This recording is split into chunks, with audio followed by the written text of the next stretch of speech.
लोकशाहीचा बुलंद आवाज, रिपब्लिकन वार्ता, महाराष्ट्र। पंचवटी कारंजा येथील कोंडाजी चिवडा वाड्याला लागली भीषण आग।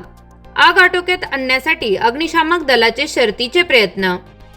नमस्कार, बातमी आहे नाशिक मधून। नाशिक पंचवटी कारंजा येथील वाड्याला आग लागली असून ही आग आटोक्यात आणण्याचे प्रयत्न अग्निशामक विभाग करत आहे। याबाबत अधिक माहिती अशी की पंचवटी कारंजा येथील माधवची का चिवडा दुकान असलेल्या वाड्याला दुपारी 1:15 वाजण्याच्या सुमारास अचानक वरच्या मजल्यावरती आग लागली। या आगीच्या ठिणग्या सदर ठिकाणी असलेल्या हातगाडीवरती देखील पडल्या।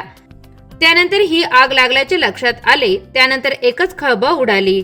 तातडीने या घटनेची माहिती या ठिकाणावरून जाणारे पंचवटी भाजपाचे ब्लॉक अध्यक्ष राहुल कुलकर्णी यांना लक्षात आल्यानंतर त्यांनी तातडीने माहिती अग्निशामक विभागाला दिली। त्यानंतर अग्निशामक विभागाने पंचवटी अग्निशामक केंद्राचे 2 आणि के वाघ येथील केंद्राचा 1-3 बंब या ठिकाणी दाखल झाले आहेत। आग विझवण्याचे काम सुरू आहे। रिपब्लिकन वार्ता महाराष्ट्र न्यूज साठी विशेष प्रतिनिधी आनंद Dabhade, Nashik. Subscribe now and press the bell icon. Never miss an update.